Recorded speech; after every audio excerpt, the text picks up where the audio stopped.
Wow. You've really given us a lot to work with this time. Yeah, this is quite the collection of material. We've got journal entries, scientific papers, spiritual texts, even blog posts. All focused on the human body, spirituality, and the universe. It's almost like a mystic's guide to self-discovery. And what's really fascinating is how these sources, as diverse as they are, seem to converge on this central question. What's that? What does it really mean to be human? How can we tap into our full potential? Exactly. Okay, so let's unpack this. Sounds good. Start with these intriguing journal excerpts from a file simply called land.pdf. Okay. The author kicks things off with a story about their friend Zoran. Zorman. Yeah, who believed that laughter could actually change our biology, Interesting. like literally create happy cells. Happy cells. And he thought that negative emotions like anger could create angry cells. Oh, wow. That might even lead to illness. Now, that might sound a bit out there, but there is actually some science that hints at the power of emotions to impact our physical well-being. Right, like this blog post from the HeartMath Institute about heart coherence. Heart math. Yeah, Interesting. they say it's not just a woo-woo concept. It's a measurable state of harmony in our heart rhythms. So it's like a physiological state. Exactly, and their research suggests that heart coherence can have some pretty amazing benefits. It's as... Well, it's not just about feeling good. It can actually reduce stress hormones, boost the immune system, even improve cognitive function. Wow, that's impressive. So basically, our hearts are sending out signals that affect our entire system. Exactly. And there's even evidence that practicing heart coherence techniques can help us feel more emotionally stable and secure. Now, Dr. Joe Dispenza takes this idea of the mind-body connection even further. Oh, how so? In this podcast transcript you provided, he's saying that our thoughts can actually influence reality itself.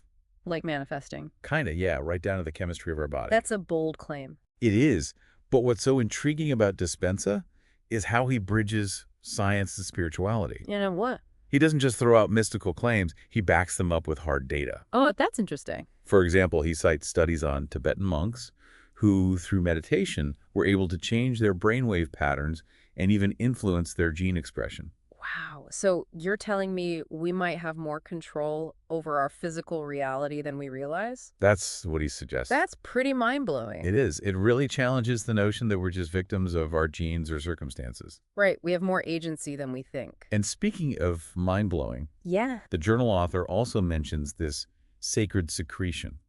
What is that? It's something our bodies produce that's likened to DMT, the psychedelic. Okay, I've heard of it. The journal connects this sacred secretion, supposedly produced by the pineal gland, with purification and higher states of consciousness. Interesting. It suggests that our bodies might be capable of producing profoundly altered states naturally, particularly during specific lunar cycles.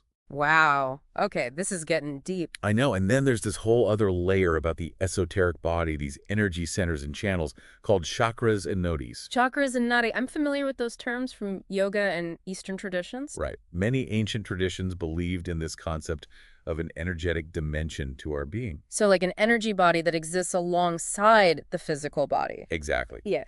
The chakras and nadis, as described in the journal, are like a subtle energy system that sustains the physical body. Fascinating. So we're not just flesh and blood, we're also vibrating energy fields. It seems these sources are pointing to a whole other level of human existence, one that modern science is only beginning to explore. It's pretty mind-blowing when you think about it. It is. It really makes you question what we truly know about ourselves and the nature of reality. This is fascinating, but it's a lot to take in. Yeah, definitely a lot to unpack. Let's shift gears a bit and talk about another recurring theme in these sources. Okay, what's that? The power of the breath. The breath. The journal author and Kabir, in his poetry, both emphasize the breath as a connection to a universal life force. Like prana or chi. Exactly. Many spiritual traditions believe that the breath is the bridge between our physical and spiritual selves, the key to unity. So it's not just about oxygen, it's about connecting to something larger than ourselves. Right, and that's where this scientific paper on sine waves comes in. Sine waves. Yeah, it talks about how everything in the universe, from the smallest atom to the largest galaxy, vibrates and cycles in rhythms. So like a cosmic heartbeat. Kind of. It suggests that we are part of a grand cosmic dance, connected to everything through these fundamental rhythms. Our breath is part of that dance. Exactly. The paper points out that even our breath follows this cyclical pattern, mirroring the rhythms of the universe itself. That's beautiful imagery. You know, it's funny when I think about those moments when I'm really present, just focusing on my breath. Yeah, It does feel like a portal to something bigger. I can relate to that. The journal entries also explore the concept of pratyahara, a yogic practice of withdrawing the senses. Pratyahara, I've heard of that, but I'm not sure I fully understand it. It's described as a way to turn inward and experience the world beyond our five senses. So it's like transcending our ordinary perception. Exactly. And the breath can be the key. How so? By focusing on the breath, we can quiet the mind, withdraw the senses, and become more aware of our inner landscape. It's like hitting the pause button on the external world and tuning into a whole other channel. Right, and perhaps, as the journal suggests, it's through this inward journey, facilitated by the breath, then we might even tap into that sacred secretion, that DMT-like substance, and access those higher frequencies. Wow, that's a powerful idea. It is. It makes you wonder what other possibilities might be available to us when we tune into our breath and our inner world. Definitely something to explore further. Okay, this is a lot to digest. Yeah, we've covered a lot of ground. What stands out to you so far? Well, what's striking to me is how these sources, even with their different forms and origins, converge on this idea. What's that? We are far more powerful than we've been led to believe, and the key to unlocking our true potential lies within. It's a profound message, for sure. It is, and it's a message that has the potential to transform our lives in profound ways if we're open to it. So last time we were exploring this idea of a deeper, more energetic dimension to our being. Right, like the chakras and nadis and the esoteric body. Exactly, and how practices like breath work could help us tap into it. Yeah, it's fascinating stuff. But how does all of this connect to our everyday lives? That's the big question, isn't it? That's what I'm curious about. Well, this next section in the journal, land.pdf, might shed some light on that. Okay, let's hear it. It delves into the concept of karma. Karma. Yeah, and how it relates to this idea of the game of life. Okay. I'm intrigued. Tell me more. So the journal describes karma as a kind of chain reaction where our actions create ripples that shape our reality. So like what we put out into the world comes back to us. Exactly. It's a cosmic feedback loop. But it also suggests that we can break free from these cycles, right? Right. It's not about being punished for past actions, but understanding the cause and effect of our choices. So we're not just stuck in some predetermined fate. Not necessarily. The journal suggests we have more agency than that. The journal author uses these phrases, tuning the guitar of life and recalibrating. Tuning the guitar. I like that. What do you think they mean by that? Well, it suggests that we're not just passive players in this game of life. We have the power to adjust our thoughts and actions to create a more harmonious experience. It's like a musician fine-tuning their instrument Exactly. to play a more beautiful melody. We can do the same with our lives. I love that analogy. It's a good one. It reminds me of Dr. Dispenza's work. Oh, how so? He also emphasizes this idea that we're not simply products of our genes or circumstances. Right. We have the power to consciously design our destiny. Dispenza talks a lot about the power of our thoughts and beliefs to shape our reality. Yeah, he cites all those studies showing how practices like meditation can actually change our brain chemistry. And even influence our gene expression. Wow, so we're not just playing the game, Yep. we're actually co-creating it. Precisely. And that brings up a fascinating question. What's that? What kind of game are you playing? Ooh, that is a good question. Are you stuck in repetitive patterns, or are you actively choosing to evolve and grow? That's a powerful question to consider. It is. It really makes you think about the choices you're making every day. But how do we even know what leveling up looks like? Good question. Where do we go from here? Well, the journal starts to explore these questions by delving into the concept of the mind of God. The mind of God. Yeah, and humanity's evolution toward a more harmonious state. Okay, we're getting into some deep philosophical territory now. We are. This is where things start to get really interesting. So what's the journal author saying about the mind of God? Well, they seem to be suggesting that there's a spiritual dimension to our very being, that we're hardwired with a connection to the divine. Like we're all part of something larger than ourselves? Exactly. They even suggest that this connection might be encoded in our DNA. Wow, that's a bold claim. It is, but it's also a very ancient idea. Right, and Kabir's poetry echoes this sentiment. Oh, how so? He emphasizes this idea that we are not separate from the universe, that the divine is within us. That's a beautiful thought. It is. It's very comforting in a way. This concept of oneness, of interconnectedness, is central to many mystical traditions. Right. It suggests that we're all part of a greater consciousness, a universal mind. And if that's true, it changes everything. It really does. It makes you realize that we're not as alone as we sometimes feel. Exactly. We're all connected in ways we can't even fully comprehend. And then there's this excerpt from the Aquarian Gospel of Jesus the Christ that focuses on the pineal gland. The pineal gland. Yeah, it describes it as a kind of radio receiver for higher frequencies, a portal to the divine. So it's like our connection point to the spiritual realm. That's what they're suggesting.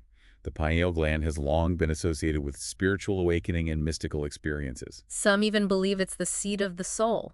Wow. So are we saying that we can literally tune into the divine through this gland in our brain? That's what these sources seem to suggest, and perhaps, as the journal mentions, that sacred secretion, that DMT-like substance, plays a role in activating this receiver, allowing us to access these higher frequencies. That's pretty mind-blowing when you think about it.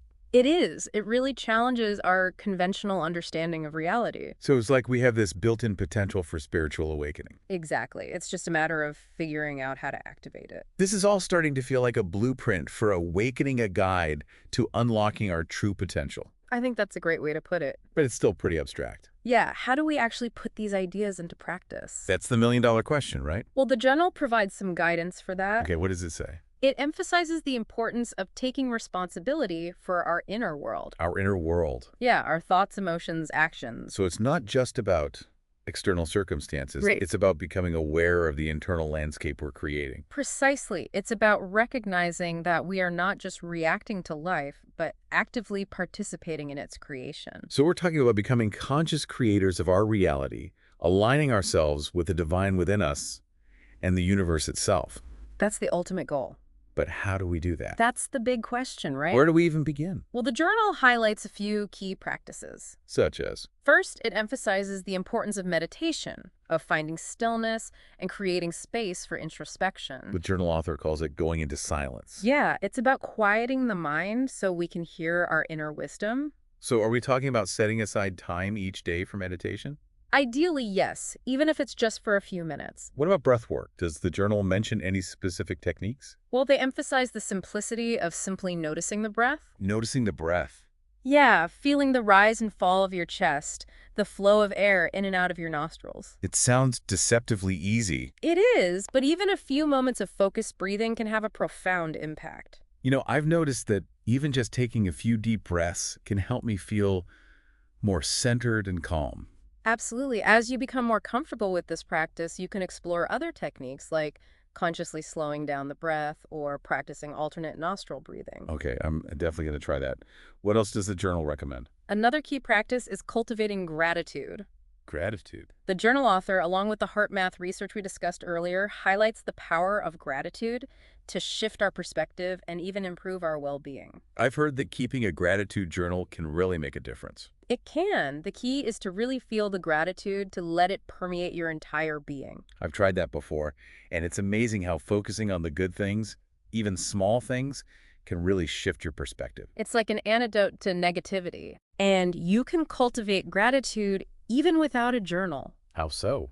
Make it a practice to express your appreciation to others, to savor moments of beauty in your surroundings, to notice the simple joys in everyday life. So it's about cultivating an attitude of appreciation, a way of seeing the world through a lens of gratitude. Exactly. It becomes a way of being, not just an activity you check off your to-do list. So this whole deep dive is making me realize that we have so much more agency than we often give ourselves credit for. It's empowering, isn't it?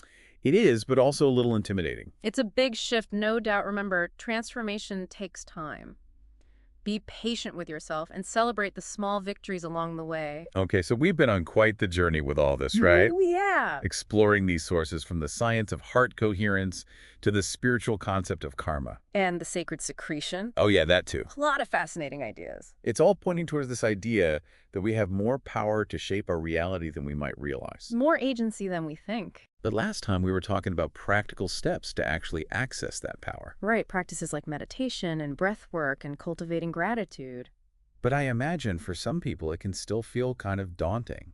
Yeah, I can see that. Like, where do you even begin to integrate all of this into your everyday life? Well, it's about weaving these practices into the fabric of your life, not treating them as separate, isolated activities. So no need to escape to a mountaintop retreat to achieve enlightenment. Uh-huh. Not necessarily. So, like, what would that look like, practically speaking? Well, the journal author emphasizes finding moments of stillness throughout the day. They call it going into silence. Exactly. It could be as simple as taking a few minutes each morning to sit in quiet contemplation. Or how about practicing mindful walking during your lunch break? Exactly. Just finding those pockets of peace amidst the chaos. I can definitely see how that could be helpful just to reset and reconnect. It's like hitting the reset button. And remember, the breath is always available to us as an anchor. Oh, yeah. The breath is a powerful tool. The journal author repeatedly emphasizes the power of simply noticing the breath. It's like a mini meditation you can do anytime, anywhere. You know, sometimes when I'm feeling overwhelmed or stressed, Mm-hmm. I instinctively take a few deep breaths. It's like my body knows what it needs. That's your inner wisdom guiding you. And as you become more attuned to your breath, you might find yourself naturally incorporating deeper, more conscious breathing throughout the day. It becomes a way of life, not just a technique. And this is making me think about gratitude. Oh, yeah. Gratitude is huge. The journal author, along with that heart math research, talks about the transformative power of cultivating gratitude. Right. It can really shift your perspective. What are some practical ways to make that a part of our daily routine? Well, the classic suggestion is keeping a gratitude journal. Yeah, I've heard of that. Take a few minutes each day to jot down things you're grateful for. Huh? But remember, the real shift happens when you move beyond simply listing things and actually feel the gratitude in your heart. Yeah, I've tried that before. And it's amazing how focusing on the good things, even small things, can really shift your perspective. It's like an antidote to negativity. Exactly. And you can cultivate gratitude even without a journal. Oh, really? How so? Make it a practice to express your appreciation to others, to savor moments of beauty in your surroundings, to notice the simple joys in everyday life. So it's about cultivating an attitude of appreciation, a way of seeing the world through a lens of gratitude. Exactly. It becomes a way of being not just an activity you check off your to-do list. This whole deep dive is making me realize that we have so much more agency than we often give ourselves credit for. It's empowering, isn't it? It is, but it's also a little intimidating, to be honest. Yeah, I can understand that. Like, it's a big responsibility It is, but it's also a beautiful opportunity. to create the life we truly desire. Exactly. So if we take all these sources together, what's the ultimate takeaway? What's the message they're trying to convey? Well, I think they're inviting us to remember who we truly are. And who are we? Not just physical beings navigating the world, but also spiritual beings connected to something far greater than ourselves.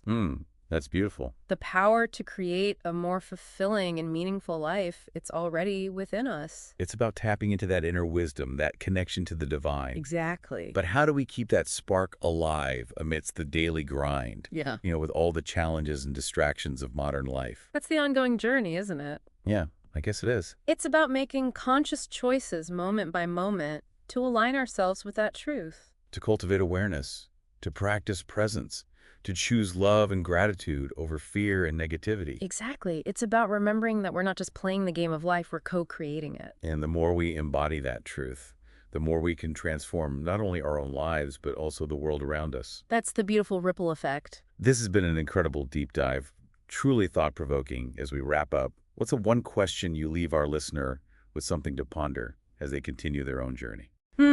That's a good one.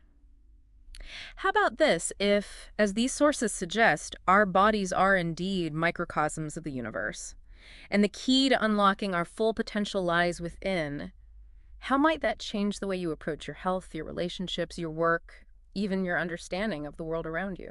Wow, that's a powerful question to contemplate.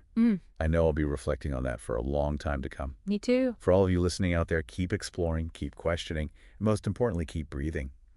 You never know what incredible discoveries await you on this journey of self-discovery. And until next time, keep diving deep.